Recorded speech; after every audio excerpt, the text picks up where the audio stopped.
Start ಮಾಡ್ಬೋದು. ನಮಸ್ಕಾರ ಮಕ್ಕಳ. ಸೊ ಇವತ್ತಿನ ದಿವಸದಿಂದ ನಿಮಗೆ important type of number fractions ಅನ್ನೋದ್ರ ಬಗ್ಗೆ ಹೇಳಿಕೊಟ್ಟು ಅದ್ರ ಮೇಲೆ ಮ್ಯಾಥಮೆಟಿಕ್ ಆಪರೇಷನ್ಸ್ ಎಲ್ಲ ಹೇಗೆ ಮಾಡೋದು ಅಂತ ಹೇಳಿ. ಸೊ ಈ ಫ್ರ್ಯಾಕ್ಷನ್ಸ್ನ ಸಿಂಪ್ಲಿಫೈ ಮಾಡೋ ಇಂಪಾರ್ಟೆಂಟ್ ಮ್ಯಾಥಮೆಟಿಕಲ್ ಸ್ಕಿಲ್ಲು, ಭಾಳ ಇಂಪಾರ್ಟೆಂಟ್ ಆ ಮ್ಯಾಥಮೆಟಿಕಲ್ ಸ್ಕಿಲ್ಲು. ಸೊ ಅದಕ್ಕೋಸ್ಕರ ಈ ಚಾಪ್ಟರ್ನ ನಿಮಗೆ ಅರಿಥಮೆಟಿಕ್ ಫ್ರ್ಯಾಕ್ಷನ್ಸ್ನ ಕಾಂಪ್ಲೆಕ್ಸ್ ಲೆವೆಲ್ ತನಕ ಹೇಳ್ಕೊಟ್ಟು ಆಲ್ಜಿಬ್ರೈಕ್ ಫ್ರ್ಯಾಕ್ಷನ್ಸ್ ಒಂದು ಸ್ವಲ್ಪ ಸಿಂಪಲ್ಲಾಗೆ ಮಾತ್ರ ಹೇಳ್ಕೊಡ್ತೀನಿ. Complex algebraic fractions next year ಪೋರ್ಷನಲ್ಲಿ ನೋಡೋಣ ಅದನ್ನು. ಸೊ ಇವಾಗ ನಾವು ಏನನ್ನೇ ಒಂದು ಮೆಷರ್ ಮಾಡ್ತಾ ಇರ್ಬೇಕಾದ್ರೆ ಒಂದು ಹೋಲ್ ಯೂನಿಟ್ ಅಂತ ಹೇಳಿ ಒಂದು ಸೈಜ್ ಇಟ್ಕೊಂಡು ಮೆಷರ್ ಮಾಡ್ತಾ ಇರ್ತೀವಿ. ಆ ಮೆಷರ್ ಮಾಡ್ತಾ ಇದ್ದಾಗ ಯಾವ್ದಾರ ಒಂದು ಕ್ವಾಂಟಿಟಿನ ನಾವು ಏನು ತೊಗೊಂಡಿರ್ತೀವೋ ಆ ಸೈಜ್ ಹೋಲ್ ಯೂನಿಟ್ಟು ಅದಕ್ಕಿಂತ ಕಮ್ಮಿ ಒಂದು ಸ್ವಲ್ಪ ಪೋರ್ಷನ್ ಉಳ್ಕೊಂಡ್ಬಿಡುತ್ತೆ. ಸೊ ಈ ಹೋಲ್ ಯೂನಿಟ್ನಲ್ಲೇನೆ ಆ ಕಮ್ಮಿ ಪೋರ್ಷನನ್ನು ಮೆಷರ್ ಮಾಡೋಕ್ಕಾಗೋದಿಲ್ಲ. ಇಲ್ಲ ನಾವು ಅಪ್ರಾಕ್ಸಿಮೇಟ್ ಮೆಷರ್ ಮಾಡಬೇಕು. ಇಲ್ಲ ಅದರಷ್ಟು ಮುಕ್ಕಾಲಿದೆ ಅಂದರೆ ಒಂದು ಫುಲ್ ಹೋಲ್ ಯೂನಿಟ್ ತೊಗೊಳ್ಳೋಣ ಅಂತ, ಒಂದು ಸ್ವಲ್ಪ ಕಮ್ಮಿ ಇದೆ ಅಂದರೆ ಆ ಹೋಲ್ ಯೂನಿಟ್ ಬಿಟ್ಬಿಡೋಣ ಅಂತ. ಬಟ್ ಸೈನ್ಸಲ್ಲಿ, ಫಿಸಿಕ್ಸಲ್ಲಿ ತುಂಬ ಆ್ಯಕ್ಯುರೇಟಾಗಿ ಮೆಷರ್ ಮಾಡಬೇಕಾದ್ರೆ ಆ ಥರ ಸ್ಮಾಲ್ ಪೋರ್ಷನ್ಸ್ ಏನು ಉಳ್ಕೊಳ್ಳುತ್ತೆ, ನಾವು ಹೋಲ್ ಯೂನಿಟ್ ಇಟ್ಕೊಂಡು ಅದನ್ನು ಮೆಷರ್ ಮಾಡ್ತಾ ಆ ಸ್ಮಾಲ್ ಪೋರ್ಷನನ್ನು ನಾವು ಮೆಷರ್ ಮಾಡಬೇಕಾಗ್ತದೆ. So we should know how to count parts of a whole unit of measure ಅಂತ ಹೇಳ್ಬಿಟ್ಟು. ಸೊ ಒಂದು ಹೋಲ್ ಯೂನಿಟ್ ಆಫ್ ಮೆಷರಲ್ಲಿ ಮಾಡ್ತಾ ಇರ್ಬೇಕಾದ್ರೆ ಆ ಹೋಲ್ ಯೂನಿಟ್ಗಿನ್ನ ಸ್ವಲ್ಪ ಸ್ಮಾಲರ್ ಪಾರ್ಟ್ ಬಂದ್ಬಿಟ್ರೆ ಆ ಸ್ಮಾಲರ್ ಪಾರ್ಟ್ನ ಮೆಷರ್ ಮಾಡೋದು ಹೇಗೆ ಅನ್ನೋದಕ್ಕೋಸ್ಕರ ನಾವು we will come up with A new type of number. So ಈ ಫ್ರ್ಯಾಕ್ಷನ್ ಅಂತಂತಂದ್ರೆ smaller part of the whole, ಅದನ್ನ. ಸೊ ಹೆಂಗೆ ಅದ್ರದ್ದು ಕೌಂಟ್ ಮಾಡೋದು? ನಾವೇನು ಮಾಡ್ತೀವಿ, ಆ ಹೋಲ್ ಯೂನಿಟ್ ಏನಿರುತ್ತೋ ಅದನ್ನ ಒಂದು ಸೂಟಬಲ್ ನಂಬರ್, ಅಂದರೆ ನಮ್ಗೆ ಎಷ್ಟು ಅನುಕೂಲ ಆಗುತ್ತೋ, ಎಷ್ಟು ಬೇಕೋ ಅಷ್ಟು equal number of small divisions ಮಾಡ್ತೀವಿ. ಆ ಒಂದು ಹೋಲ್ ಯೂನಿಟನ್ನು equal number of small units divide ಮಾಡಿದ್ರೆ, ಈಗ ಫಾರ್ ಎಕ್ಸಾಂಪಲ್ ಒಂದು ಹೋಲ್ ಯೂನಿಟ್ 1 ಅಂತಿದೆ ಅಂತ ಇಟ್ಕೊಳ್ಳೋಣ. ಆ ಹೋಲ್ ಯೂನಿಟ್ 1 kg ಆಗಿರ್ಬೋದು ವೆಯ್ಟ್ಗೆ, 1 ಮೀಟರ್ ಆಗಿರ್ಬೋದು ಡಿಸ್ಟೆನ್ಸ್ಗೆ, ಯಾವುದೋ 1 ಡಿಗ್ರಿ ಸೆಂಟಿಗ್ರೇಡ್ ಆಗಿರ್ಬೋದು ಟೆಂಪರೇಚರ್ಗೆ, ಏನೇ ಇರ್ಬೋದು. ಒಂದು ಹೋಲ್ ಯೂನಿಟ್ 1 ಅಂತಿದೆ ಅಂತ ಇಟ್ಕೊಳ್ಳೋಣ. ಅದರ ಸ್ಮಾಲರ್ ಪಾರ್ಟ್ ನಮಗೆ ಬೇಕಾಗಿದೆ. ಸೊ ಆ ಹೋಲ್ ಯೂನಿಟ್ನ ಸಪೋಸ್ ನಾನು ಒಂದು 5 ಈಕ್ವಲ್ ಭಾಗ ಮಾಡ್ತೀನಿ ಅಂತ ಇಟ್ಕೊಳ್ಳೋಣ. ಅವಾಗ ಆ 1 ಅನ್ನೋ ಹೋಲ್ ಯೂನಿಟ್ದು 1 ಡಿವೈಡೆಡ್ ಬೈ 5. ನಾನು ಯಾವಾಗಲೂ ಸ್ಮಾಲರ್ ಭಾಗ ಮಾಡಬೇಕು ಅಂದ್ರೆ ಏನು ಆಪರೇಷನ್, ಮ್ಯಾಥಮೆಟಿಕಲ್ ಆಪರೇಷನ್ನು ಡಿವಿಷನ್ ಅಂತ ಹೇಳ್ಬಿಟ್ಟು. ಸೊ 1 ಡಿವೈಡೆಡ್ ಬೈ 5 ಅಂತ ಮಾಡಿದಾಗ, ಸೊ 1 ಡಿವೈಡೆಡ್ ಬೈ 5 ಅನ್ನೋದು ಒಂದು smaller measure of the whole unit. So it is, ಅದನ್ನು ನಾವು 1/5 ಆಫ್ ದಿ ಹೋಲ್ ಮೆಷರ್ ಅಂತ ಹೇಳ್ತೀವಿ. 1/5 ಅಂದರೆ ಆ ಒಂದು ಹೋಲ್ ಯೂನಿಟ್ ಅನ್ನೋದನ್ನ 5 ಭಾಗ ಮಾಡಿದ್ರಿಂದ ಒಂದು ಭಾಗ ಅದ್ರದ್ದು 1/5 ಅಂತ ಆಯಿತು ಅಂತ.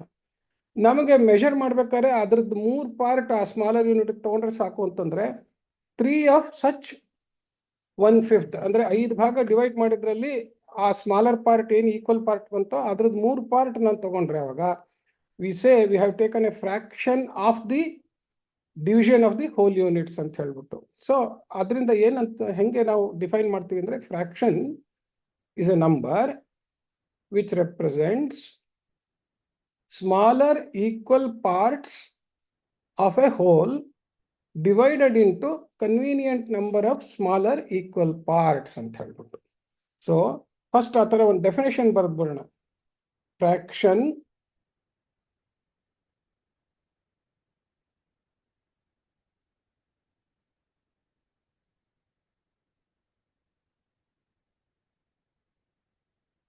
is the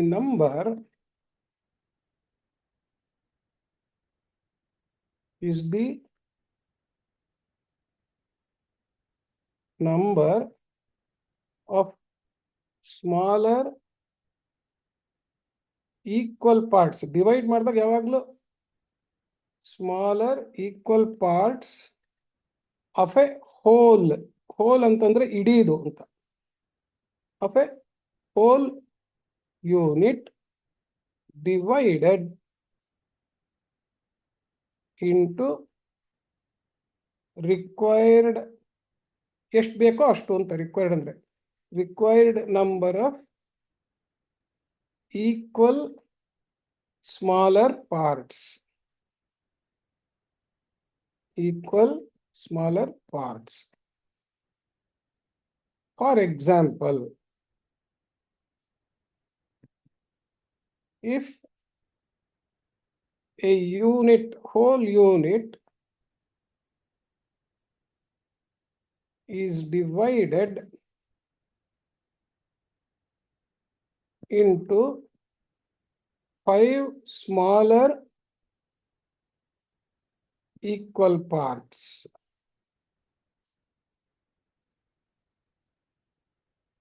So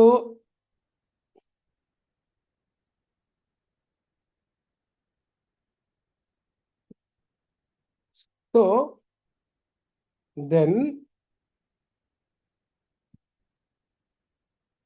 each smaller part of the whole unit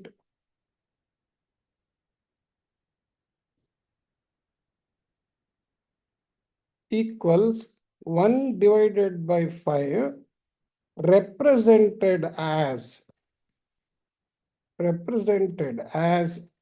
1 by 5.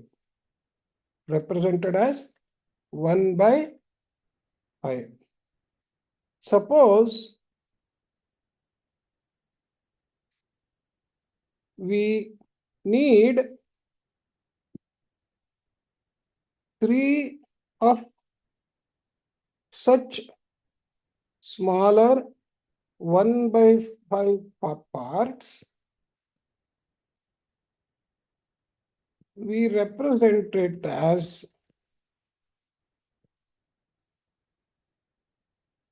3 of 1 by 5. 1 by 5 ಅನ್ನೋ ಏನು ಸ್ಮಾಲರ್ ಈಕ್ವಲ್ ಪಾರ್ಟ್ಸ್ ಹೋಲ್ನ 5 ಭಾಗ ಮಾಡಿದ್ವೋ ಅದರಲ್ಲಿ 3 ತಗೊಂಡಿದ್ದೀವಿ ಅಂತ. 3 of 1 by 5 which is written as 3 into 1 divided by 5 ಅಂತ. ಅದು ಆಫ್ ಅಂದರೆ ಇಂಟು ಅಂತ. ಸೊ ಅದನ್ನು ಅದೇ ಥರ ಬರಿತೀನಿ. 3 of ಅಂತಂದರೆ 3 multiples of 1 by 5 ಅಂತ. 3 multiples of 1 by 5. ಸೊ ಈಗ ನೋಡಿ, ಇದು ಈ ಫ್ರಾಕ್ಷನ್ ಅಲ್ಲಿ ಡಿವಿಷನ್ನು ಇದೆ, ಮಲ್ಟಿಪ್ಲಿಕೇಶನ್ನು ಇದೆ. 2 ಆಪರೇಷನ್ ಸೇರಿ we are creating now smaller measures of a whole to make accurate measurements ಅಂತ. ಇನ್ನೊಂದ್ಸತಿ ಹೇಳ್ತೀನಿ. ಸೊ ಇದರೊಳಗೆ ಏನಿದೆ, ಈ ಥರದ್ದು ನಾವು ಬರಿತಾ ಇರ್ಬೇಕಾದ್ರೆ ಡಿವಿಷನ್ ಆಪರೇಷನ್ನು ಇದೆ, ಮಲ್ಟಿಪ್ಲಿಕೇಶನ್ ಆಪರೇಷನ್ನು ಇದೆ. ಇದನ್ನ ಏನು ರೆಪ್ರೆಸೆಂಟ್ ಮಾಡ್ತಾ ಇದೆ? ಒಂದು ಹೋಲ್ ಯೂನಿಟನ್ನು ನಾವು ಅಕ್ಯುರೇಟ್ ಮೆಷರ್ ಮಾಡೋಕ್ಕೋಸ್ಕರ 5 ಈಕ್ವಲ್ ಭಾಗ ಡಿವೈಡ್ ಮಾಡಿದ್ವಿ. ಆ 5 ಈಕ್ವಲ್ ಭಾಗದಲ್ಲಿ 3 ಭಾಗ ತಗೊಂಡ್ವಿ. ಆವಾಗ ನನಗೆ ಅಕ್ಯುರೇಟ್ ಮೆಷರ್ಮೆಂಟ್ ಸಿಕ್ತು ಅಂತ ಹೇಳಕ್ಕೆ 3 of 1 by 5 ಅಂದರೆ 3 into 1 by 5 ಅಂತ ಹೇಳ್ಬಿಟ್ಟು we will write this as 3 by 5. This is the standard form in which we represent a fraction. This is a fraction. So now ಏನು ಬರ್ದ್ವಿ ನೋಡಿ, ಫ್ರಾಕ್ಷನ್ ಇಸ್ ಎ ನಂಬರ್. ಏನು ತೋರಿಸುತ್ತೆ ಅದು? It shows the counts of, count ಎಷ್ಟು? 3 counts of ಏನು? Whole unit ಅಲ್ಲ, 3 counts of smaller equal division of a whole unit. So ಇಲ್ಲಿ 5 equal division ಮಾಡಿದ್ರೆ 1 by 5 is the size of the smaller unit ಅಂತ. 1 by 5 is the smaller unit. ಅದ್ರದ್ದು 3 ತಗೊಂಡ್ವಿ ಅಂತ. So 3 counts of the smaller 1/5 of the units ಅಂತ ತಗೊಂಡ್ವಿ ಅಂತ ಹೇಳ್ಬಿಟ್ಟು. ಸೊ ಈ ಥರ ಬರೆದಾಗ ಇದನ್ನ ನ್ಯೂಮರೇಟರ್ ಅಂತಂತೀವಿ. ಈ ಥರ ಬರೆದಾಗ ಇದನ್ನ ನ್ಯೂಮರೇಟರ್ ಅಂತಂತೀವಿ. ಈ ಥರ ಬರೆದಾಗ ಏನಂತೀವಿ? ಇದನ್ನ ಡಿನಾಮಿನೇಟರ್ ಅಂತಂತೀವಿ. ಇದನ್ನ ಫ್ರಾಕ್ಷನ್ ಬಾರ್ ಅಂತ ಕರಿತೀವಿ. This is called fraction bar. So ಇವಾಗ ನೋಡಿ, we have now defined a new type of a number to represent more accurate way of representing smaller parts of a whole measure. So whole units measure ನಲ್ಲಿ smaller parts of the whole unit measurement ಮಾಡಬೇಕಾದ್ರೆ ನನಗೆ ಈ fraction ಅನ್ನೋ ಥರದ್ದು representation ಬೇಕು ಅಂತ ಹೇಳ್ಬಿಟ್ಟು. ಸಾಮಾನ್ಯ ಈ ಥರದ್ದು ನಾವು ಸ್ಮಾಲರ್ ಮೆಷರ್ಗೋಸ್ಕರ ಮಾಡೋದ್ರಿಂದ ಈ ನ್ಯೂಮರೇಟರ್ ಅಂದರೆ number of counts of the smaller parts ಕಮ್ಮಿ ಇರುತ್ತೆ. ಡಿನಾಮಿನೇಟರ್ ಏನು ತೋರಿಸುತ್ತೆ? It represents the number of equal smaller divisions a whole unit is divided. ಒಂದು ಹೋಲ್ ಯೂನಿಟ್ನ ಎಷ್ಟು ಈಕ್ವಲ್ ಭಾಗ ಮಾಡಿದ್ದೀವಿ ಅನ್ನೋದನ್ನ ಡಿನಾಮಿನೇಟರ್ ತೋರಿಸುತ್ತೆ. ಸಮ್ಟೈಮ್ಸ್ ಏನು ಜಾಸ್ತಿ ಇರುತ್ತೆ, ಜಾಸ್ತಿ ನಾವು ಸ್ಮಾಲರ್ ಪಾರ್ಟ್ಸೇ ಇರುತ್ತೆ, ಆ ಸ್ಮಾಲರ್ ಪಾರ್ಟ್ಸ್ನೇ ಜಾಸ್ತಿ ತೊಗೊಂಡ್ಬಿಟ್ಟಾಗ ನ್ಯೂಮರೇಟರು ಜಾಸ್ತಿ ಬರ್ಬೋದು, ಡಿನಾಮಿನೇಟರು ಕಮ್ಮಿ ಇರ್ಬೋದು. ಸೊ ಫ್ರಾಕ್ಷನ್ ಅನ್ನೋ ಕಾನ್ಸೆಪ್ಟಲ್ಲಿ ನ್ಯೂಮರೇಟರ್ ಕಮ್ಮಿ ಇದ್ದು ಡಿನಾಮಿನೇಟರ್ ಜಾಸ್ತಿ ಇದ್ದರೆ ಅದನ್ನು ರೆಗ್ಯುಲರ್ ಫ್ರಾಕ್ಷನ್ ಅಂತ ಕರಿತೀವಿ. ನ್ಯೂಮರೇಟರ್ ಜಾಸ್ತಿ ಇದ್ದು ಡಿನಾಮಿನೇಟರ್ ಕಮ್ಮಿ ಇದ್ದರೆ ಅದನ್ನು ಇರ್ರೆಗ್ಯುಲರ್ ಫ್ರಾಕ್ಷನ್ ಅಂತ ಕರಿತೀವಿ. ಅಂದರೆ ಸಾಮಾನ್ಯ ನಾವು ಸ್ಮಾಲರ್ ಮೆಷರ್ಗೋಸ್ಕರ ತೊಗೊಂಡಿರ್ತೀವಿ. ಸೊ ಯಾವುದೋ ಒಂದು ಸತಿ ಏನು ಮಾಡಿಬಿಡುತ್ತೆ, ಬರೀ ಸ್ಮಾಲರ್ ಯೂನಿಟ್ಸೇ ಸಿಕ್ಬಿಟ್ಟಿರುತ್ತೆ ನನಗೆ. ಆ ಸ್ಮಾಲರ್ ಯೂನಿಟ್ಸ್ನೇ ಜಾಸ್ತಿ ತೊಗೊಂಡ್ಬಿಟ್ಟಿರ್ತೀನಿ, ಅದು ಜಾಸ್ತಿ ಕೌಂಟ್ಸ್ ಬಂದ್ಬಿಡುತ್ತೆ. ಆವಾಗ ನ್ಯೂಮರೇಟರು ಜಾಸ್ತಿ ಆಗಿ ಡಿನಾಮಿನೇಟರು ಕಮ್ಮಿ ಆಗುತ್ತೆ. ಇನ್ನೂ ಒಂದು ಇಂಪಾರ್ಟೆಂಟ್ ಏನಪ್ಪ ಅಂದರೆ, ಒಂದು ಮೆಷರ್ಮೆಂಟ್ ಮಾಡ್ಬೇಕಾದ್ರೆ ಇಂತಿಷ್ಟು ಹೋಲ್ ಯೂನಿಟ್ಸ್ ಅಂತ ಬಂದು ಒಂದು ಸ್ವಲ್ಪ ಸ್ಮಾಲರ್ ಪೋರ್ಷನ್ನು ಬರುತ್ತೆ. ಸೊ ಆವಾಗ ನಾವು ಹೋಲ್ ಯೂನಿಟ್ಟು ಈ ಫ್ರಾಕ್ಷನಲ್ ಯೂನಿಟ್ಟು ಎರಡನ್ನೂ ಮಿಕ್ಸ್ ಮಾಡ್ತೀವಿ, ಆವಾಗ ಮಿಕ್ಸ್ಡ್ ಫ್ರಾಕ್ಷನ್ ಅಂತ ಬರುತ್ತೆ. Okay, so types of fractions. Types of fractions.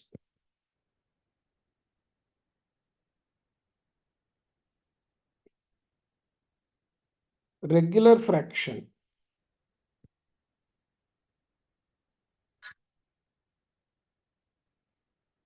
Numerator is less than denominator.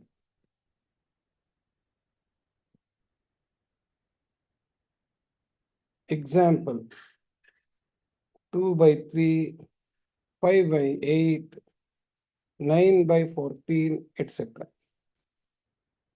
So ಇವಾಗ ಇದರಲ್ಲೆಲ್ಲ ಹೆಂಗೆ ನೀವು ತಿಳ್ಕೊತಾ ಇರಬೇಕು, ಈ ಫ್ರಾಕ್ಷನ್ ಅಂತ ಕರೆದ್ರೆ ನಾನು ಇದನ್ನ ಇರಿಸಿ, ಇದರಲ್ಲಿ ಡಿವಿಷನ್ನು ಮಲ್ಟಿಪ್ಲಿಕೇಶನ್ ಎರಡು ಆಪರೇಷನ್ ಇದೆ, ಜ್ಞಾಪಕ ಇಟ್ಕೊಂಡಿರ್ಬೇಕು ನೀವು ಯಾವಾಗಲೂ. 3/5 ಅಂತ ಬರೆದ್ರೆ 3 of 1/5 ಅಂದಂಗೆ, 2/3 ಅಂತ ಬರೆದ್ರೆ 2 of 1/3 ಅಂತ, ಇಲ್ಲಿ 5 of 1/8 ಅಂತ, ಇಲ್ಲಿ 9 of 1/14 ಅಂತ. ಓಕೆ, ಆ 1/3, 1/8, 1/14 ಅನ್ನೋದು they are the smaller units of the measure whole unit ಯಾವ್ದು ತಗೊಂಡಿದ್ವು ಅದನ್ನು. ಓಕೆ, ಅದರದ್ದು ನ್ಯೂಮರೇಟರ್ ಏನು ತೋರಿಸುತ್ತೆ? Number of such smaller units taken. So 2 of 1/3 smaller units are taken, ಇಲ್ಲಿ 5 of 1/8 smaller units are taken, ಇಲ್ಲಿ 9 of 1/14 smaller units are taken. So ಇದನ್ನ ಯಾಕೆ ನಂಬರ್ ಅಂತ ಕರಿತೀವಿ? They all represent counts of the smaller parts of the whole divided into smaller equal parts anta. So it's a count, adrinda number. Fraction is a number, but it's a special type of a number. Next, irregular fraction.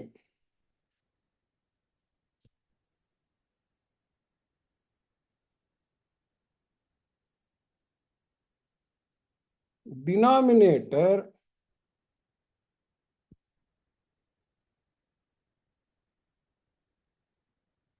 is less than numerator, or numerator is greater than denominator.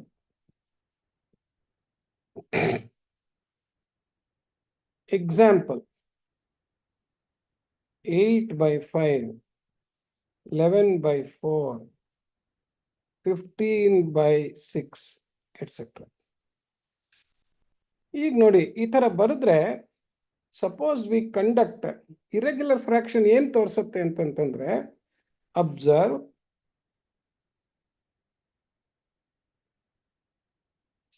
that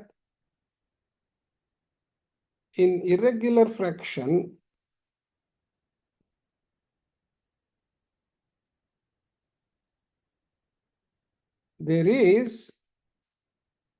there are both whole measures and smaller fractional measures ಹೆಂಗೆ ಅಂತ ಹೇಳ್ಬಿಟ್ಟು example 8/5 if I actually divide, ಇಲ್ಲಿ ನೋಡಿ, ಇಲ್ಲಿ ಇದನ್ನ divide ಮಾಡಿದ್ರೆ 5 5, 8 5 ಹೋದ್ರೆ 3. So ಅಲ್ಲಿಗೆ ಏನು ಬಂತು ನೋಡಿ ಅವಾಗ. ಸೊ ಒಂದು ಹೋಲ್ ಮೆಷರ್ ಫುಲ್ ಇದೆ ಇದರಲ್ಲಿ, ಆಮೇಲೆ 1/5 8 ಮೆಷರ್ ಇದೆ ಅಂತ ಹೇಳ್ಬಿಟ್ಟು. ಸೊ ಇದನ್ನು ನಾನು ಏನಂತ ಬರಿಬೋದು ಇವಾಗ ನೋಡಿ ಇಲ್ಲಿ. ಇವಾಗ this is therefore quotient shows number of whole measures and remainder shows smaller fractional part. Therefore 8/5 implies 1 whole part plus 3 smaller of the 1/5 part ಅಂತ ಹೇಳಿ. ಸೊ 5 1 5 5 3 8 ಆ ಥರ ಅದನ್ನ ಬರಿಬೋದು. So this is A way of representing an irregular fraction in which numerator is more than the denominator, which indicates that there is a whole measure part. ಅಂದ್ರೆ ನಾವು measure ಮಾಡ್ಕೊಂತ ಬಂದ್ವಿ, ಒಂದು ಫುಲ್ ಮೆಷರ್ 1 ಯೂನಿಟ್ ಆದ್ಮೇಲೆ ಇನ್ನು ಸ್ವಲ್ಪ ಕೊರೆ ಉಳಿತು. ಆ ಕೊರೆ ಉಳಿದಿದ್ದನ್ನು ಮೆಷರ್ ಮಾಡೋಕ್ಕೆ 5 ಭಾಗ ಡಿವೈಡ್ ಮಾಡಿದ್ವಿ ಯೂನಿಟ್ನ. ಅದರಲ್ಲಿ 3 ಭಾಗ ತಗೊಂಡಾಗ ನಮಗೆ ಎಷ್ಟು ಬೇಕೋ ಅಷ್ಟು ಮೆಷರ್ ಸಿಕ್ತು ಅಂತ ಅರ್ಥ ಇದು.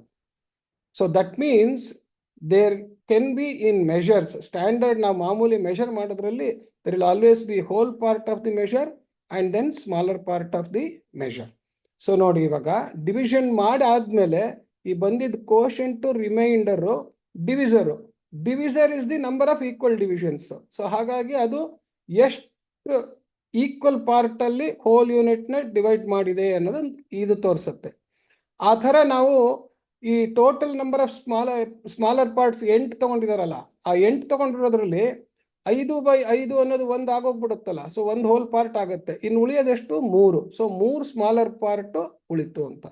So there is 1 whole unit and 3 fractional units ಅಂತ ಹೇಳ್ಬಿಟ್ಟು. So therefore this is also written in the form of, ಈ ಪ್ಲಸ್ ಅಂತೆಲ್ಲ ಬರೆಯೋದ್ರ ಬದಲು ಸುಮ್ಮನೆ ಈ ಥರ ಬರೆದ್ಬಿಡ್ತೀವಿ. This is represented in this form. ಆವಾಗ this represents whole part of the measure. This represents smaller fractional part of the measure. This represents number of equal smaller parts. ಎಷ್ಟು ಸ್ಮಾಲರ್ ಪಾರ್ಟ್ಸ್ ಮಾಡಿದ್ವಿ, ಒಂದು ಹೋಲ್ನ 5 ಭಾಗ ಮಾಡಿದ್ವಿ, ಅದರಲ್ಲಿ 3 ಭಾಗ ತಗೊಂಡ್ವಿ, ಅಷ್ಟೊತ್ತಿಗೆ ಒಂದು ಫುಲ್ ಮೆಷರ್ಮೆಂಟ್ ಆಗಿತ್ತು ಅಂತ. Such a fraction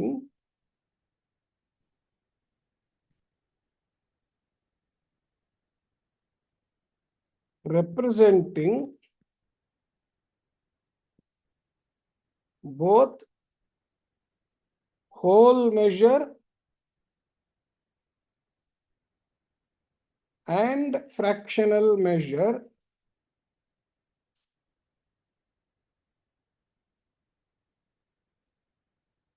is called mixed fraction.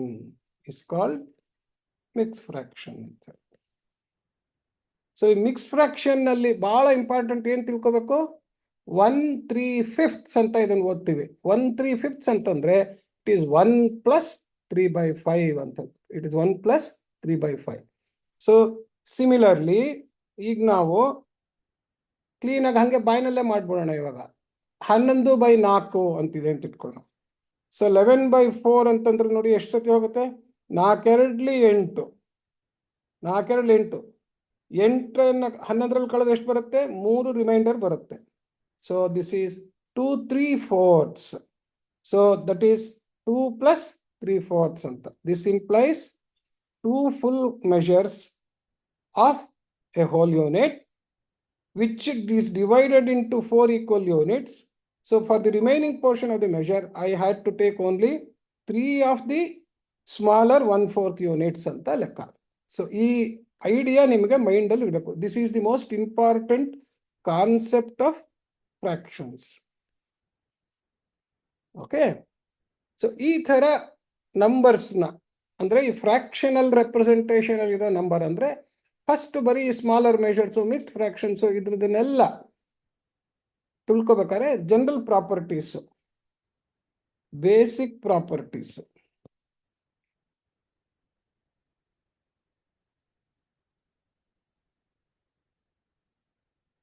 Fraction.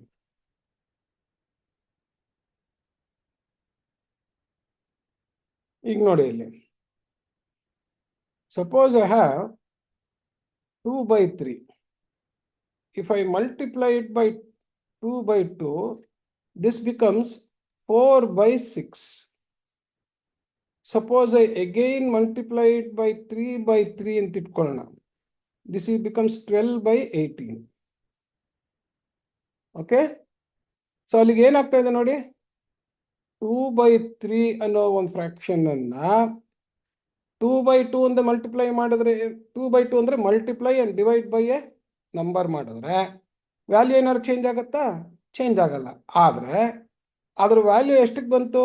4/6 ಅಂತ. ಅಂದರೆ ನ್ಯೂಮರೇಟರು ಡಿನಾಮಿನೇಟರ್ ಎರಡೂ ಒಂದು ಸೇಮ್ ಪ್ರಪೋರ್ಷನಲ್ಲಿ ಜಾಸ್ತಿ ಆಯಿತು. ಮತ್ತೆ ಅದನ್ನು ಮಲ್ಟಿಪ್ಲೈ ಆ್ಯಂಡ್ ಡಿವೈಡ್ ಅಂತ ಮಾಡಿದ್ರೆ ಏನು ಬಂತು? ಇನ್ನೊಂದು ಸ್ವಲ್ಪ ಬಿಗ್ಗರ್ ಫ್ರಾಕ್ಷನ್ ಬಂತು, 12/18. Therefore 2/3 is equivalent to 4/6 is equivalent to 12/18. So when a fraction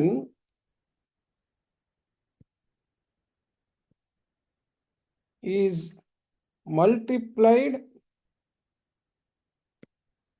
and divided by same number, we get equivalent fractions. Equivalent fractions. ಇದು ನೆಕ್ಸ್ಟ್ ನಮಗೆ ಅಡಿಷನ್ ನೋಟ್ ಸಬ್ಟ್ರಾಕ್ಷನ್ ಎಲ್ಲ ಮಾಡ್ಬೇಕಾದ್ರೆ, ಅಂದರೆ ಎಲ್ಲೋ ಒಂದು 2/3 ಅಂತಿದೆ, ನನಗೇನೋ ಒಂದು ಲೆಕ್ಕದಲ್ಲಿ ಮಾಡಬೇಕಾದ್ರೆ ಕೆಳಗಡೆ 18 ಥರ ಬಂದಿದ್ರೆ ನನಗೂ ಆಗ್ತಿತ್ತು ಅಂತಂದರೆ 18 ಬರ್ಬೇಕಾದ್ರೆ ಏನು ಮಾಡ್ತೀನಿ? ಕೆಳಗಡೆ 6ರಿಂದ ಮಲ್ಟಿಪ್ಲೈ ಮಾಡ್ತೀನಿ, ಬಟ್ ವ್ಯಾಲ್ಯೂ ಚೇಂಜ್ ಆಗಬಾರ್ದಲ್ಲ. ಕೆಳಗಡೆ 6ರಿಂದ ಮಾಡಿದ್ರೆ ಮೇಲ್ಗಡೆನೂ 6ರಿಂದ, ಆವಾಗ ಮಲ್ಟಿಪ್ಲೈ ಆ್ಯಂಡ್ ಡಿವೈಡ್ ಬೈ 6 ಮಾಡಿದ್ರೆ I will get N equivalent fraction 12/18 ಅಂತ. So equivalent fraction is an important property. We get equivalent fractions. Fraction is multiplied by, so in general algebraದಲ್ಲಿ ಬರಬೇಕಾದ್ರೆ a/b is equal to ac/bc ಈ ಥರ ಬರ್ಕೊಂಡು ಹೋಗ್ಬೋದು. It remains the same. So basic properties of fraction ಅಲ್ಲಿ this is an important equivalent fraction ಅಂತ ಹೇಳ್ಬಿಟ್ಟು. ಇನ್ನೊಂದು ಏನಪ್ಪ ಅಂತಂತಂದರೆ ಈ ಫ್ರಾಕ್ಷನಲ್ಲಿ ಭಾಳ ಕೇರ್ಫುಲ್ಲಾಗಿ ನಾವು ಅಬ್ಸರ್ವ್ ಮಾಡಬೇಕಾಗಿರೋದು ಅಂತಂತಂದರೆ, there is a division operation which is involved, and always we should remember that it is smaller part of a smaller unit, number of smaller parts of a smaller unit ಅಂತ ಹೇಳ್ಬಿಟ್ಟು. ಇದೊಂದು ಪ್ರಾಪರ್ಟಿನೇ ಈಗ basic property of the fraction ಅಲ್ಲಿ ಸಾಕು. ಇನ್ನೊಂದು property ಏನಪ್ಪ ಅಂತಂದ್ರೆ ಇದೇ ಈಕ್ವಲೆಂಟ್ ಪ್ರಾಪರ್ಟಿ ಇಂದ ಇರ್ರೆಡ್ಯೂಸಿಬಲ್ ಫ್ರಾಕ್ಷನ್ ಅಂತ ಹೇಳ್ಬಿಟ್ಟು, ಇನ್ನೊಂದು irreducible level or the lowest form of fraction. ಇದೊಂದು ಇಂಪಾರ್ಟೆಂಟ್ ಪ್ರಾಪರ್ಟಿ. Example, okay, 24/36 ಅಂತ ಬರಿತೀವಿ ಅಂತ ಇಟ್ಕೊಳ್ಳೋಣ. ಇಲ್ಲಿ 24/36 ಅನ್ನೋದು ಒಳ್ಳೆ ಕ್ಲೀನ್ ರೆಗ್ಯುಲರ್ ಆಗಿದೆ ಫ್ರಾಕ್ಷನ್. ಆದ್ರೆ 24 is a composite number ಅಂತಂದ್ರೆ ಏನು? It has several factors. Similarly, 36 also is a composite factor, composite number. ಅಂದ್ರೆ it has several factors. So ಇಲ್ಲಿ ನೋಡಿ, ಮಲ್ಟಿಪ್ಲೈ ಅಂಡ್ ಡಿವೈಡ್ ಅಂತ ಮಾಡಿದಾಗ ಈಕ್ವಲ್ ವ್ಯಾಲ್ಯೂಸೇ ಬಂತಲ್ವಾ ನಮಗೆ. Therefore, ಈ 24 and 36 which is the smallest equivalent part, so that further I cannot remove any factor ಅನ್ನೋದು exercise ಬಹಳ important. That itself is the first exercise of simplifying fractions. Irreducible level or lowest form of the fraction ಅನ್ನೋದು ಒಂದು. Next ಈಗ ನೋಡಿ, ಇಲ್ಲಿ factors of 24 ಅಂತ ಮಾಡೋಣ. Factors of 24 ಏನೇನು? 24 2 12, 2 6, 2 3. ಸೊ ಇದನ್ನ ಏನಂತ ಬರ್ಕೋಬಹುದು? 24 2 ಇಂಟು 2 ಇಂಟು 2 ಇಂಟು 3 ಅಂತ ಬರ್ಕೋಬಹುದು ಮೇಲ್ಗಡೆಗೆ. ಹಾಗೇನೆ ಫ್ಯಾಕ್ಟರ್ಸ್ ಆಫ್ 36 ಅಂತಿದೆ ಅಂತ ಇಟ್ಕೊಳ್ಳೋಣ. 36ನೇ ಹಿಂಗೆ ಬರ್ಕೊಳ್ಳೋದು. 2 18, 2 9, 3 3. ಸೊ ಈಗ ಇಲ್ಲಿ ಏನಂತ ಬರ್ಕೋಬಹುದು? 36ನ 2 ಇಂಟು 2 ಇಂಟು 3 ಇಂಟು 3 ಅಂತ ಬರ್ಕೋಬಹುದು. ಹೌದಾ? ಸೊ ಅಲ್ಲಿಗೆ ನಮ್ಗೆ ಯಾವುದೋ ಒಂದು ನಂಬರ್ನ ಮಲ್ಟಿಪ್ಲೈ ಅಂಡ್ ಡಿವೈಡ್ ಬೈ 2 ಅಂತಂದ್ರೆ ಇದು ಕ್ಯಾನ್ಸಲ್ ಆಯ್ತು. ಮಲ್ಟಿಪ್ಲೈ ಅಂಡ್ ಡಿವೈಡ್ ಬೈ 2 ಅಂತಂದ್ರೆ ಇದು ಕ್ಯಾನ್ಸಲ್ ಆಯ್ತು. ಇಲ್ಲೂ ಮಲ್ಟಿಪ್ಲೈ ಬೈ 3 ಅಂತಂದ್ರೆ ಡಿವೈಡ್ ಬೈ 3 ಅದು ಹೊರಟೋಯ್ತು. ಆದ್ರೆ ಮೇಲ್ಗಡೆ ನ್ಯೂಮರೇಟರ್ ಅಲ್ಲಿ ಒಂದು 2 ಉಳಿತು, ಇಲ್ಲಿ ಕೆಳಗಡೆ ಒಂದು 3 ಉಳಿತು. ಈಗ ಮೇಲ್ಗಡೆ ನ್ಯೂಮರೇಟರ್ಗೂ ಡಿನಾಮಿನೇಟರ್ಗೂ ಇನ್ಯಾವುದು ಕಾಮನ್ ಫ್ಯಾಕ್ಟರ್ ಇಲ್ಲ. ನ್ಯೂಮರೇಟರ್ಗೂ ಡಿನಾಮಿನೇಟರ್ಗೂ ಕಾಮನ್ ಫ್ಯಾಕ್ಟರ್ ಇವಾಗ ಒಂದೇ. That means we can divide both the numerator and divide denominator only by ಏನು? Only by 1. ಆ ಥರ ಇದ್ದಾಗ we say such numbers are called relative primes ಅಂತ ಕರಿತೀವಿ. ಅದನ್ನ ಏನಂತೀವಿ? ಪರಸ್ಪರ ಅವಿಭಾಜ್ಯ ಸಂಖ್ಯೆಗಳು. ಪರಸ್ಪರ ಅಂದ್ರೆ ಒಂದು ಇನ್ನೊಂದನ್ನ ಮತ್ತೆ ಬೇರೆ ಯಾವುದು ಫ್ಯಾಕ್ಟರ್ಸ್ ಇಲ್ಲ. ಈ ತರ ಸ್ಟೇಜಿಗೆ ಬಂದಾಗ when the numerator and denominator are relative primes, such a fraction is the lowest form of the fraction. ಇದು ಮಾಡಿದಾಗ ನೋಡಿ, ಇಲ್ಲಿ ನಮ್ಗೆ ಇನ್ನೊಂದು ಇಂಟ್ರೆಸ್ಟಿಂಗ್ಲಿ ಅಬ್ಸರ್ವ್ ಒಂದು ಇಂಪಾರ್ಟೆಂಟ್ ಥಿಂಗ್. ಇಲ್ಲಿ ನೋಡಿ, ಇಲ್ಲಿ ಈ 2 ಇಂಟು 2 ಇಂಟು 3, ಇಲ್ಲೂ 2 into 2 into 3, 2 4 4 3 12, 4 3 12. So this was the biggest factor are the biggest common factor. So ಅಲ್ಲಿಗೇನು, ಯಾವುದೇ ಒಂದು ಫ್ರಾಕ್ಷನ್ ಕೊಟ್ರೆ ನ್ಯೂಮರೇಟರ್ಗೂ ಡಿನಾಮಿನೇಟರ್ಗೆ ಇರೋದು ಹೈಯೆಸ್ಟ್ ಕಾಮನ್ ಫ್ಯಾಕ್ಟರ್ನ ಕಂಡುಹಿಡಿದ್ರೆ ಆ ಹೈಯೆಸ್ಟ್ ಕಾಮನ್ ಫ್ಯಾಕ್ಟರ್ನ ನಾವು ಕ್ಯಾನ್ಸಲ್ ಮಾಡಿದಾಗ ಉಳಿಯತ್ತಲ್ಲ, ಅದೇನೇನೆ lowest form of the fraction ಅಂತ. So therefore also we observe that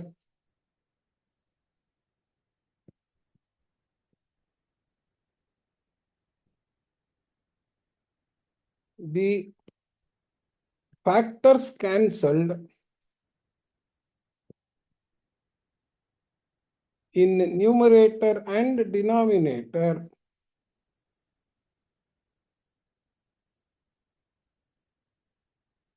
equal to HCF 12 of 24 and 36. Okay. So therefore 24 and divided by 36 can be reduced to a smaller fraction such that the numerator and denominator, numerator and denominator are relative primes, are relative primes. Relative primes andre, that is their HCF, highest common factor, equals 1. Such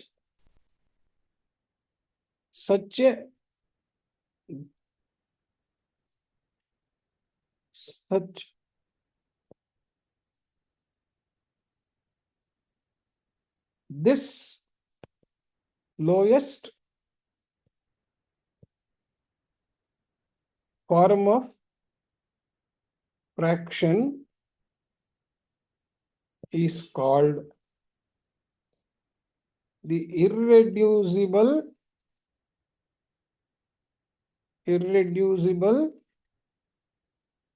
fraction ಅಂತ ಕರಿತೀವಿ. irreducible fraction. So ಈಗ ನೋಡಿ ನಮಗೆ HCF ಏನಕ್ಕೆ ಉಪಯೋಗ ಆಗುತ್ತೆ? If we are given a fraction, we can find the HCF of the numerator and denominator and use HCF as the common factor in the numerator and denominator, cancel the HCF. So the remaining numerator and denominator remainders will give us the smallest irreducible equivalent fraction. Please observe, 24 divided by 36 andre ಏನು value no, 2/3 ಅಂದ್ರೂ ಅದೇ value. ಇಲ್ಲಿ ನೋಡಿ 12 24, 12 36 ಅಂತ ಸುಮ್ಮನೆ ಬಾಯಿನಲ್ಲಿ ಭಾಗಿಸೋ ಅಭ್ಯಾಸ ಇದೆ. But concept first ತಿಳ್ಕೊಂಡಿದ್ರೆ ತುಂಬಾ 4 ಅಂಕಿ ನ್ಯೂಮರೇಟರ್ 5 ಅಂಕಿ ಡಿನಾಮಿನೇಟರ್ ಎಲ್ಲ ಆದಾಗ ಇದೇ ಪ್ರೊಸೀಜರ್ ಅಲ್ಲೇ ನಾವು ಮಾಡಕ್ಕಾಗತ್ತೆ. Okay, so this is the first example. So first exercises on examples on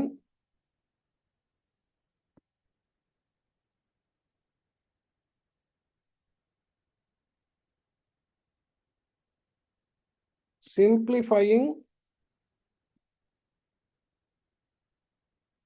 given fractions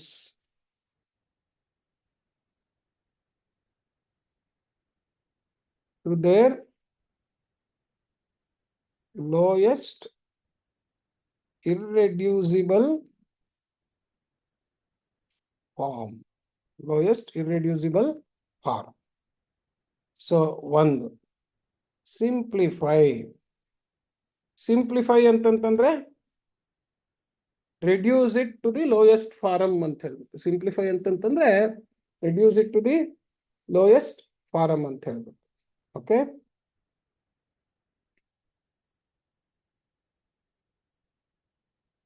so ಲೆಕ್ಕ ತಗೊಳ್ಳೋಣ ಅದಕ್ಕೊಂದು.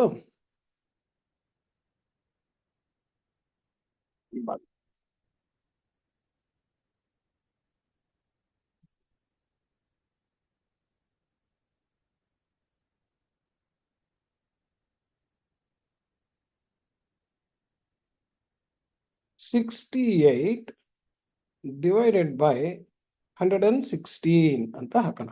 68 divided by 116 ಅಂತ ಹಾಕೋಣ. ಸೊ ಹೆಂಗ್ ಮಾಡಬೇಕು ನಾವು? To find, we have to find. So procedure ಏನು? ಸಿ, ಈ ತರ ಸಣ್ಣ ಲೆಕ್ಕ ಇದ್ದಾಗ 2ರಿಂದ ಫಸ್ಟ್ ಮಾಡೋದು, ಮತ್ತೆ ಬಂದಿದ್ದನ್ನ 3ರಿಂದ ಮಾಡೋದು, ಹಿಂಗ್ ಮೇಲಿಂದ ಮಾಡ್ಕೊಂಡು ಹೋಗ್ಬಾರ್ದು. So as goods mathematics students, procedure ಏನ್ ಮಾಡ್ಬೇಕು ನೀವು? To find HCF of numerator and denominator. Procedure. First, find HCF of numerator and denominator. Numerator and denominator. So ಅದಕ್ಕೆ ಏನ್ ಮಾಡ್ಬೇಕು ನಾವು? Therefore, find factors of prime factors. Prime factorization ಇಂದನೇ ಮಾಡೋಣ. Find prime factors. ಯಾವಾಗಲೂ ಅದು ಬೆಸ್ಟ್. ಅದು ಹೆಂಗು ಕಲ್ತಿದ್ದೀರಾ. Find prime factors of 68 and 116. So ಇಲ್ಲಿ 68 ಮಾಡೋಣ. Prime factors of 68 ಎಷ್ಟು ಬರುತ್ತೆ?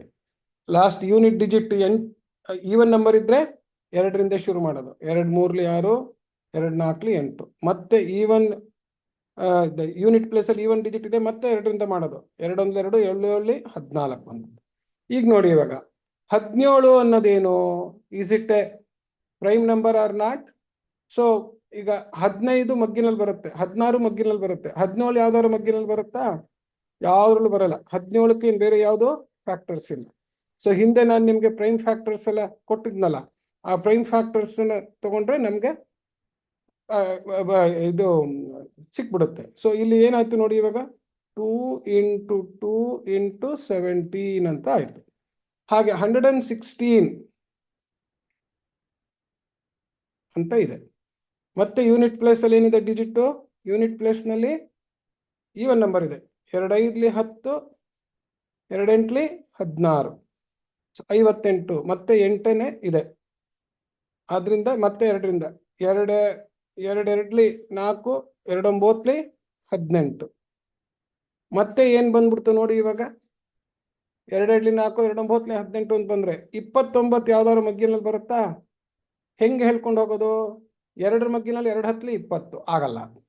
3 ಮಗ್ಗಿನಲ್ಲಿ 3 10 30, ಅಂದ್ರೆ 29 ಅನ್ನೋದು 3 ಮಗ್ಗಿನಲ್ಲಿ ಬರಬೇಕು ಅಂತ ಅನ್ಕೊಳ್ಬೇಕು.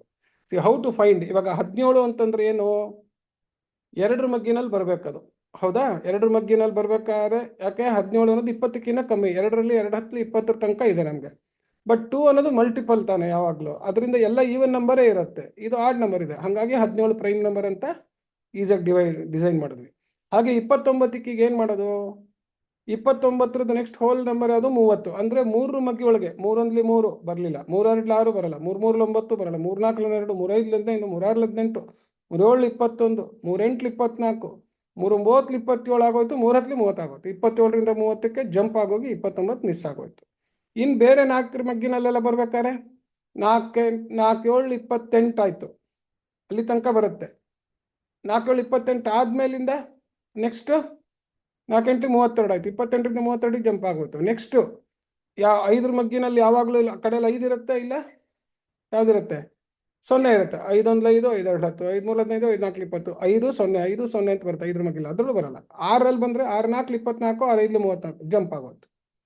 ಸೊ 7 7 4 28, 7 5 35 ಅಲ್ಲೂ ಜಂಪ್ ಆಗೋಯ್ತು. 8ರಿಂದ 8 4 32, 8 3 24, 24ರಿಂದ 32ಕ್ಕೂ ಜಂಪ್ ಆಗೋಯ್ತು. So 29 is A prime number ಅಂತ. ಆ ಥರ ಈ ಲಾಜಿಕ್ ಅನ್ನು ಮೈಂಡ್ ಅಲ್ಲಿ ಬೆಳೆಸ್ಕೋಬೇಕು. 29 ಅಂತ ಬಂತು. ದೇರ್ ಫಾರ್ HCF ಎಷ್ಟಾಯ್ತು? ಏನ್ ಮಾಡಬೇಕು? ಕಾಮನ್ ಫ್ಯಾಕ್ಟರ್ಸ್ ಏನಿದೆ ಅದ್ರದ್ದು ಮಲ್ಟಿಪಲ್. ಕಾಮನ್ ಫ್ಯಾಕ್ಟರ್ಸ್ 2 × 2 ಇಷ್ಟು ಇಸ್ ಈಕ್ವಲ್ ಟು 4 ಅಂತ ಆಯ್ತು. ಸೊ ಈಗ ನೋಡಿ ಇಲ್ಲಿ 17 4 68, 29 4 116 ಅಂತ ಆಯ್ತು. ದೇರ್ ಫೋರ್ 68/116 ಈಕ್ವಲ್ಸ್ 4 × 17 by 4 × ನೋಡಿ 2 4 4 × 29. So equals 17/29. 17/29 ಎರಡಕ್ಕೂ ರಿಲೇಟಿವ್ ಪ್ರೈಮ್. ಯಾಕೆ? ಅವೆರಡಕ್ಕೂ ಕಾಮನ್ ಫ್ಯಾಕ್ಟರ್ ಇನ್ಯಾವುದು ಇಲ್ಲ. HCF ಇಂದ ಡಿವೈಡ್ HCF ಇಂದ ಕ್ಯಾನ್ಸಲ್ ಮಾಡಿಬಿಟ್ರೆ ಇನ್ಯಾವುದು ಕಾಮನ್ ಫ್ಯಾಕ್ಟರ್ ಇಲ್ಲ. ಹೈಯೆಸ್ಟ್ ಕಾಮನ್ ಫ್ಯಾಕ್ಟರ್ನ ಡಿವೈಡ್ ಮಾಡ್ಬಿಟ್ಟಿದ್ದೀವಲ್ಲ, ಸಾರಿ ಕ್ಯಾನ್ಸಲ್ ಮಾಡ್ಬಿಟ್ಟಿದ್ದೀವಲ್ಲ. So cancelling of the highest common factor from numerator and denominator gives us the irreducible fraction ಅಂತ ಹೇಳ್ಬಿಟ್ಟು. There is another method. ಕೆಲವು ಪ್ರಾಬ್ಲಮ್ಗಳು ತುಂಬಾ ದೊಡ್ಡ ಮೇಲ್ಗಡೆ 3 ಅಂಕಿ 4 ಅಂಕಿ, ಕೆಳಗಡೆ 4 ಅಂಕಿ 5 ಅಂಕಿ ಈ ತರ ಎಲ್ಲ ಬಂದಾಗ ಈ ಆಲ್ಟರ್ನೇಟ್ ಮೆಥಡ್ ಅನ್ನೋದನ್ನು ತುಂಬಾ ಇಂಪಾರ್ಟೆಂಟ್ ಆಗುತ್ತೆ. Alternate method of finding HCF when finding prime factors takes more time. ಈ ಪ್ರೈಮ್ ಫ್ಯಾಕ್ಟರ್ಸ್ ನ ಈಗ ಈ ತರ 2 ಅಂಕಿ ಅಥವಾ 3 ಅಂಕಿ ಮ್ಯಾಕ್ಸಿಮಮ್ ಇರೋ ತನಕ ಮಾಡ್ಕೊಂಡು ಹೋಗ್ಬೋದು. ಅಂಡ್ ಪ್ರತಿ ಸಲ ಪ್ರೈಮ್ ಫ್ಯಾಕ್ಟರ್ ಇಲ್ವಾ ಅನ್ನೋದು ಕಂಡುಹಿಡಿಯೋದಕ್ಕೇನೆ ಸುಮಾರೆಲ್ಲ ಕೆಲಸ ಆಗುತ್ತೆ. ಸೊ ಇದನ್ನ ನಾವು ಅದಕ್ಕೋಸ್ಕರ ಏನ್ ಮಾಡ್ತೀವಿ ಅಂತಂದ್ರೆ alternate picker method alternate quicker method ಏನದು ಅಂತ ನೋಡೋಣ.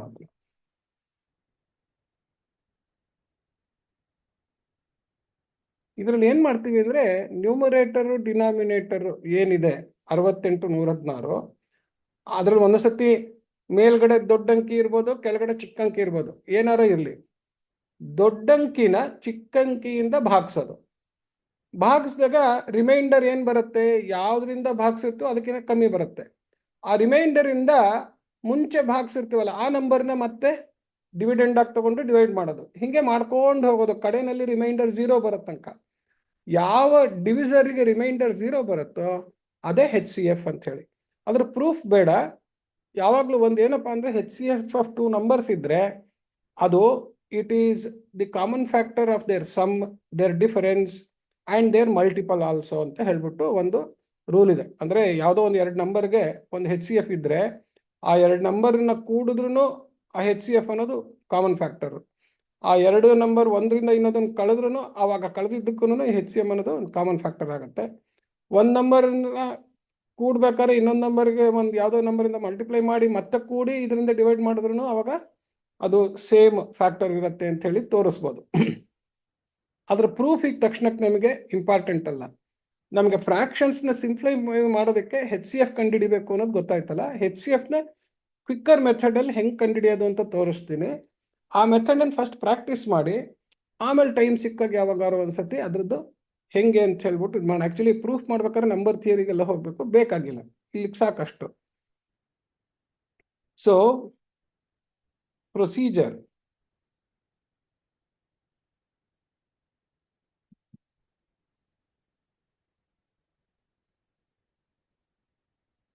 use the smaller number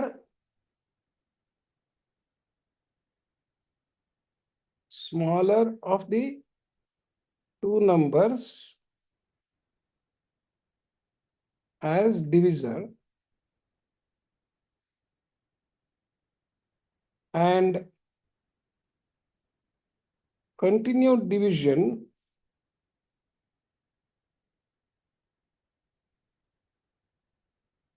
taking remainder as the remainders as the new divisors and previous divisor as the dividend. Previous divisor as the dividend till remainder is 0.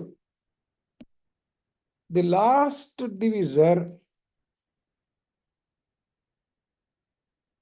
giving 0 remainder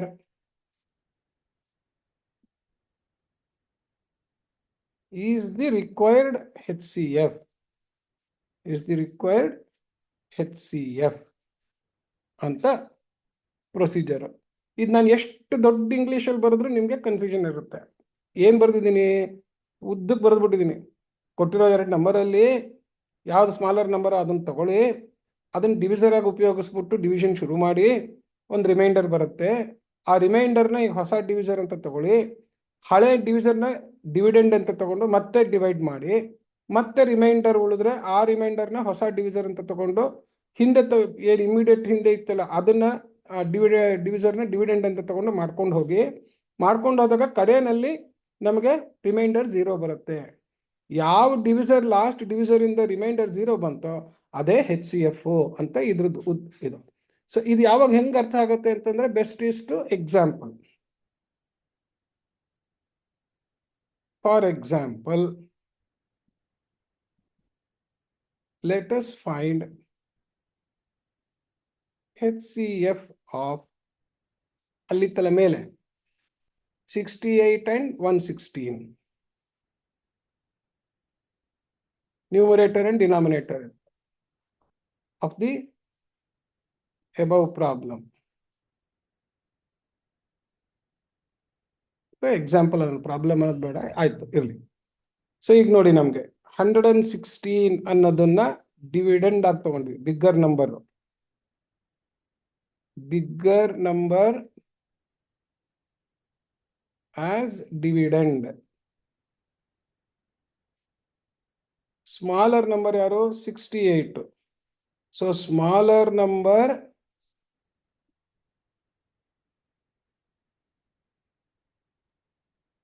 as ಡಿವಿಸರ್ ತಗೊಂಡ್ವಿ. ಈಗ ನೋಡಿ, ಯಾವಾಗ್ಲೂ ಇಲ್ಲಿ last digit ಬಿಟ್ಬಿಟ್ಟು ಈಗ 6 ನೋಡಿ. ಈಗ 6 2ಲಿ 12 ಅಂತ ಆಗ್ಬಿಡುತ್ತೆ, ಆಗೋದಿಲ್ಲ. ಸೊ 68 2ಲಿ ಆಗಲ್ಲ, 68 1ಲಿ ಅಂತ. ಆ ಥರ ಎಲ್ಲ ಸ್ವಲ್ಪ ಐಡಿಯಾಗಳು ಉಪಯೋಗಿಸ್ಬೇಕು ಈ ಥರ ಲಾಂಗ್ ಡಿವಿಷನ್ದು. ಸೊ 16ರಲ್ಲಿ 8 ಹೋದ್ರೆ 8, 10ರಲ್ಲಿ 6 ಹೋದ್ರೆ 4, 16ರಲ್ಲಿ 8 ಹೋದ್ರೆ 8, 1 ಈ ಕಡೆ ಬಂದ್ಬಿಟ್ಟಿತ್ತು, 10ರಲ್ಲಿ 6 ಹೋದ್ರೆ 4.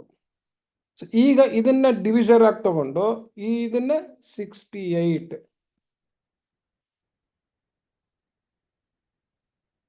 ಇದೇನಿದು ರಿಮೈಂಡರ್ ಆಸ್ ನೆಕ್ಸ್ಟ್ ಡಿವಿಸರ್.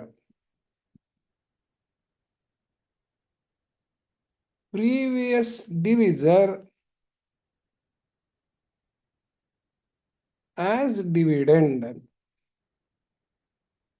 ಇದು ಮಾಡಿದ್ರೆ ಇಲ್ಲೂ ಅಷ್ಟೇ 48 1ಲಿ 48 ಅಂತ ಆಯ್ತು.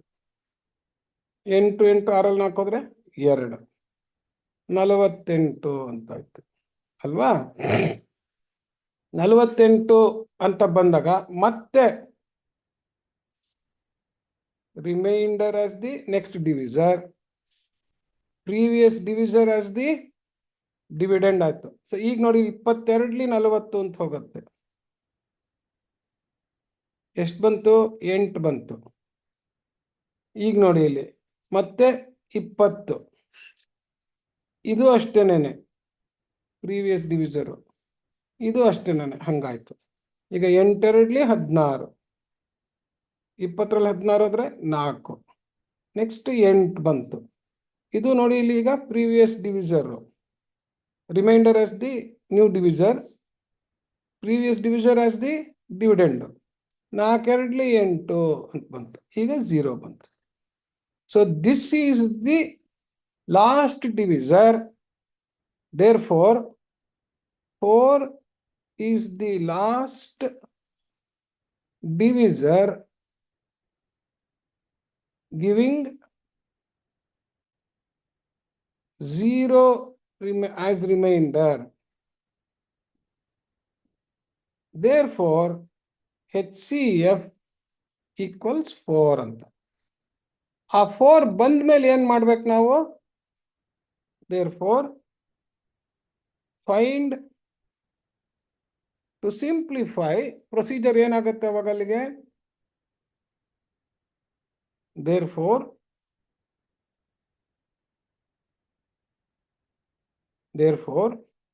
to simplify the fraction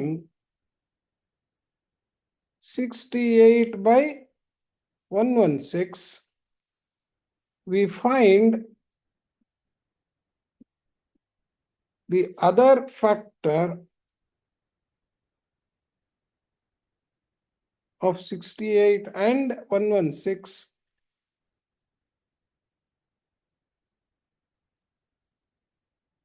other than from the HCF, other factor of the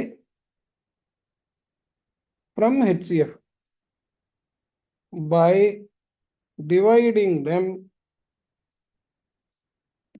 by HCF. Divide ಮಾಡಿದಾಗ ತಾನೆ ನಮ್ಗೆ ಅದ್ರದ್ದು ಇನ್ನೊಂದು ಸಿಗೋದು.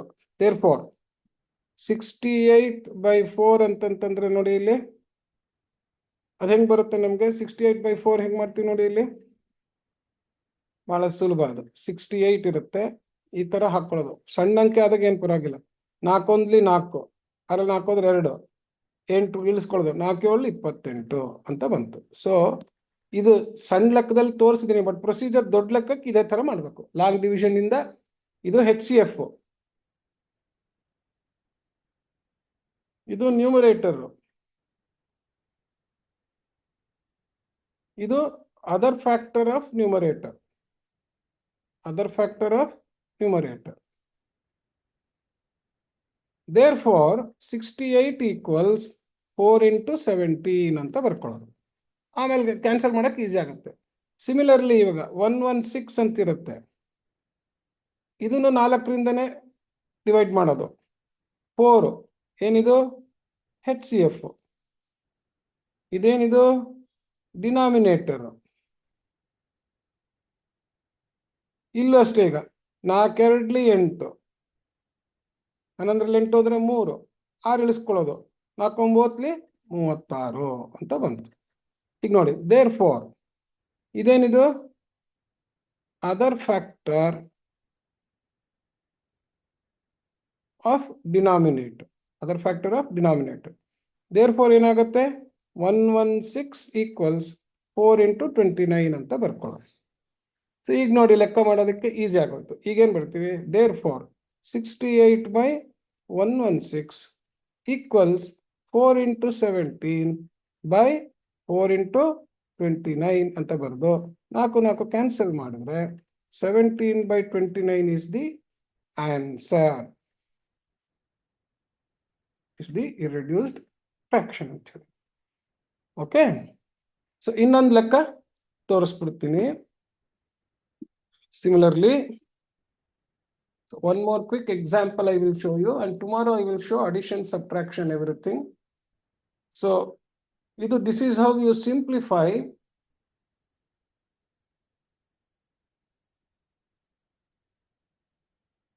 and ಸ್ವಲ್ಪ 4 ಅಂಕಿ ಲೆಕ್ಕವನ್ನು ತೋರಿಸ್ಬಿಡ್ತೀನಿ. Example 2. Simplify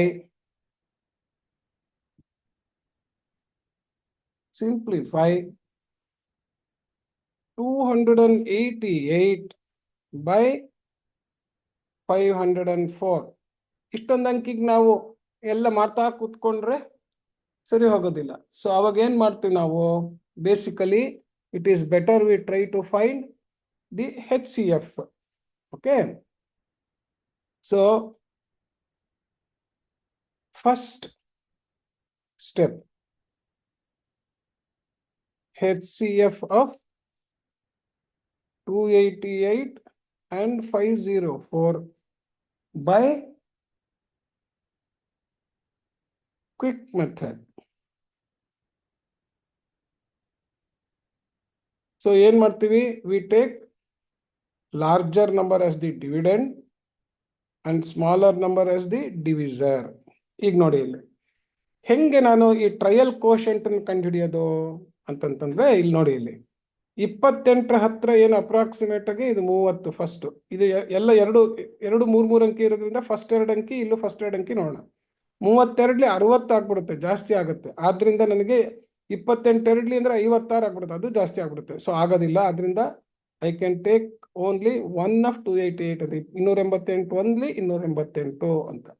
ಸೊ ಈ ಡಿವಿಷನ್ ಅನ್ನ ಚೆನ್ನಾಗಿ ಕಲ್ತ್ಕೋಬೇಕು ಯಾವಾಗ್ಲೂ. ಇವಾಗ ಸೊ ಅದು ನೋಡಿ, ಯಾವಾಗಲೂ ಈ ಫ್ರಾಕ್ಷನ್ಸ್ ಇದನ್ನೆಲ್ಲ ಮಾಡ್ತಾ ಹೋದ್ರೆ ನೋಡಿ, ನಿಮಗೆ ಮಲ್ಟಿಪ್ಲಿಕೇಶನ್ ಡಿವಿಷನ್ ಚೆನ್ನಾಗಿ ಬರುತ್ತೆ.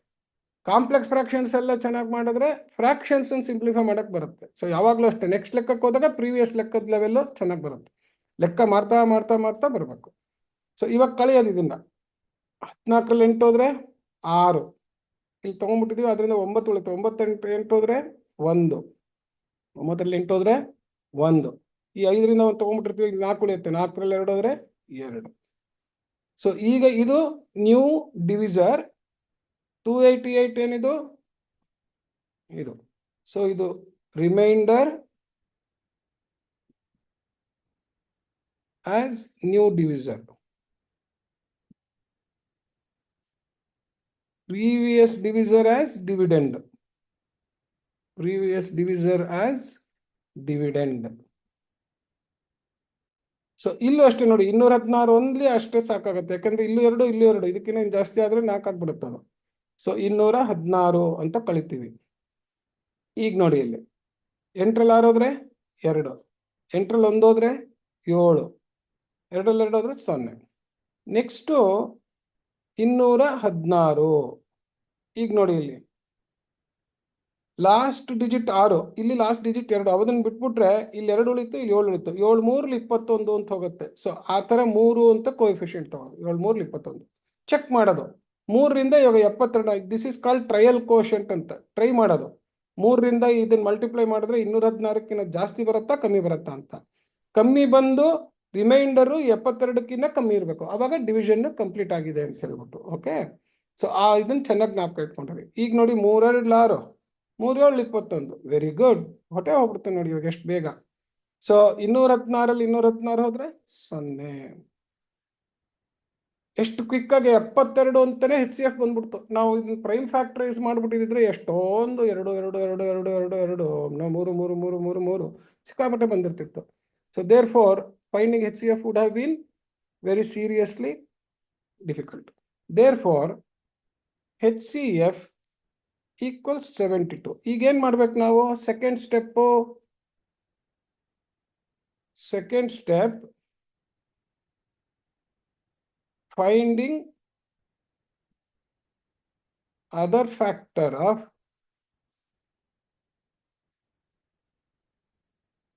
Numerator and denominator.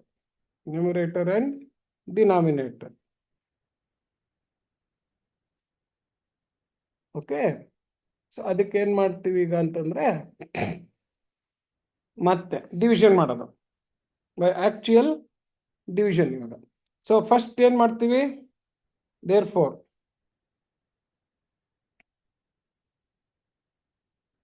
ಎಲ್ಲಿದೆ ನೆಕ್ಸ್ಟು? ಫಸ್ಟು 288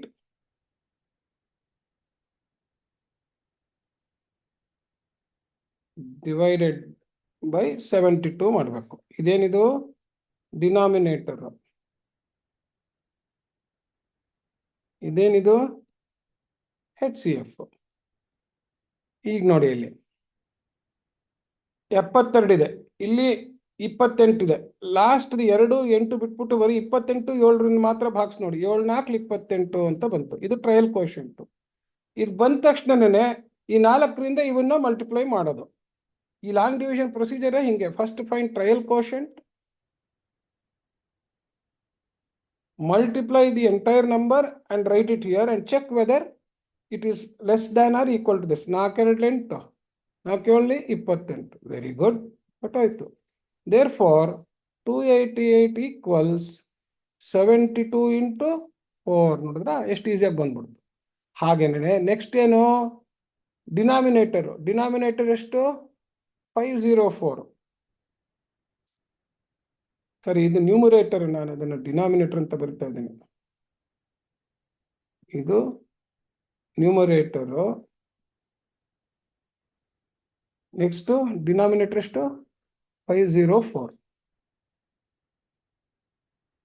504 ತಾನೆ? ಇದನ್ನು ನಾವು HCF ಇಂದ ಡಿವೈಡ್ ಮಾಡಬೇಕು ಲಾಂಗ್ ಡಿವಿಷನ್ ಮೆಥಡ್ ಅಲ್ಲಿ.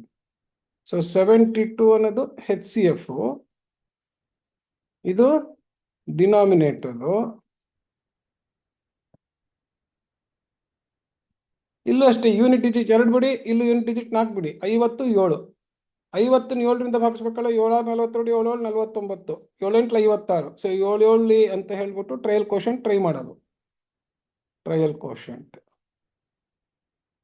ಈಗ ಮತ್ತೆ ಇದರಿಂದ ಗುಣಿಸೋದು. ಇದನ್ನ 7 2 14, 7 49 ಒಂದು 50. ನೋಡಿದ್ರ ಒಂದೇ ಸತಿ ಸಿಕ್ಬಿಟ್ಟು 0.